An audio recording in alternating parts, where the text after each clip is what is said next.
وإذا مرضت فهو يشفين. Bismillah wa salatu wa salam ala rasulillahi amma ba'd. Nous sommes toujours donc dans ces beaux jours, nous avons passé l'Aïd. Bien sûr qu'il y a des plats qui se sont présentés. Bien sûr, alors il y a les viandes, car c'est le mouton qui est présent. C'est la joie de la famille, c'est la joie de pouvoir se rassembler, c'est la joie de pouvoir vivre des moments de plaisir. Donc, mais quand même, on va voir ensemble et faire deux cours sur la viande.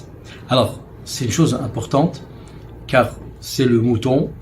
Par contre, à savoir que la viande est une excellente source de protéines. Toutefois, notre besoin en est restreint et il ne faut donc pas en abuser. Comme on a vu dans le hadith, donc mangez, buvez, sans excès et sans obtention. Le prophète sallallahu alayhi wa sallam préférait l'agneau, non pas la vache ou autre. Il aimait se sacrifier notamment le jour de l'Aïd. Toutefois, il pouvait passer des mois sans consommer de viande, comme tous les Arabes qui n'en mangeaient que rarement, sauf pour honorer bien sûr leurs invités.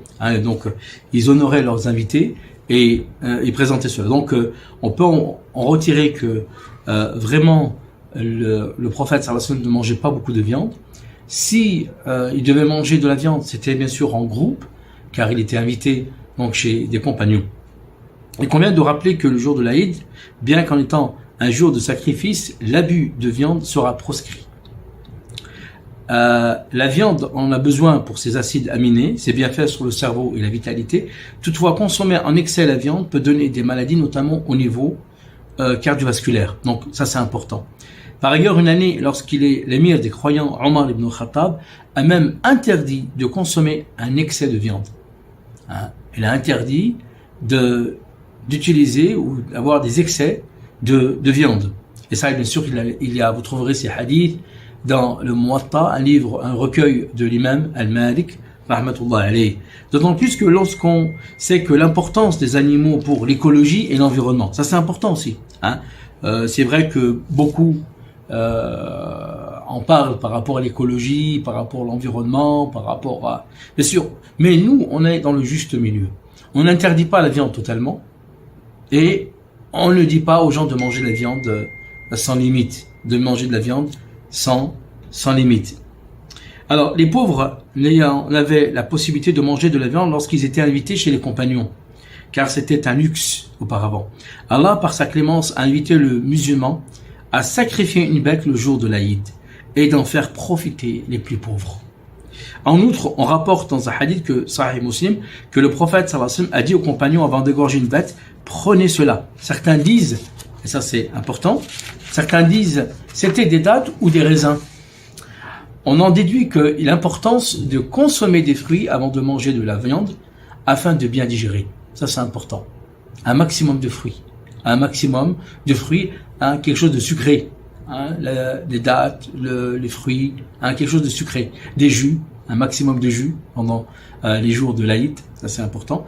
Et cela se retrouve également dans le Coran. D'ailleurs, c'est aussi une règle dans la diététique, puisqu'il est fortement conseillé de consommer 1 heure avant le repas des fruits avant de favoriser donc la digestion. Ça c'est important, en raison de leur teneur en enzymes. Après la consommation donc de viande. Après, bien sûr, vous pouvez entamer, si vous avez mangé de la viande, vous pouvez entamer bien sûr du thé, ça c'est bien, donc des tisanes, du grain de fenouil, de nigel, de gingembre. Ce sera aussi très bénéfique et on notera que le gingembre est un grand allié de la digestion. Rappelons que le prophète sallallahu alayhi wa sallam a dit, un homme n'a jamais rempli, ça je le répète souvent, c'est une règle dans la diététique, un humain n'a jamais rempli un récipient plus mauvais que le ventre. Méditez sur ce hadith, ça c'est important. Il suffit au fils d'Adam de quelques bouchées, ça c'est important, afin qu'il tienne son dos. Ou qu'il tienne droit, plutôt dans les versions. S'il ne peut se contenter que de cela, 3 choses importantes. 1 tiers pour la nourriture, 1 tiers pour la boisson et 1 tiers pour la respiration. Mais encore, il sera conseillé de bien épicer sa viande, notamment grâce au gingembre, au curcuma, du piment, encore pour bien digérer. Et comme on le sait, la prévention est très importante dans la prévention de la santé. Et convient donc de rappeler, bien sûr, tout cela, ça c'est important, le jour de l'Aïd, on en profite, mais avec, bien sûr, avec modération. Et ça, c'est important. Et on peut faire aussi des grillades. Des grillades, bien sûr, qu'est-ce que c'est des grillades? C'est une action de griller ou de cuire d'une manière d'apprêter à certains morceaux de viande ou de poisson ou autre, mais plutôt dans l'Aïd, c'est la viande. C'est une méthode qui donne bon goût.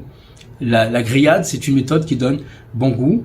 Et bien sûr que le prophète faisait des grillades, car dans ses propriétés, ça permet donc de donner une valeur nutritive des aliments, de réduire les calories dans les aliments, de maintenir plus longtemps la durée de conservation, et bien sûr permet à l'organisme d'en profiter plus de profit, de réduire les risques d'accumulation de graisse, surtout quand c'est bien cuit en grillade. Alors des grillades, c'est peut-être moi ce que je vous conseille, des grillades aussi avec électrique, la grillade électrique est très bien aussi. La grillade électrique est aussi très bien. Les risques aussi de maladies du foie, de maladies aussi cardiaques et autres. Donc tout cela, on trouve que le prophète sallallahu alayhi wa sallam en profitait et il faisait avec les compagnons bien sûr des grillades pour bien sûr changer un petit peu de profit de cette viande, mais avec bien sûr modération et varier la manière de la cuisson. Walhamdulillahi Rabbil Alamin.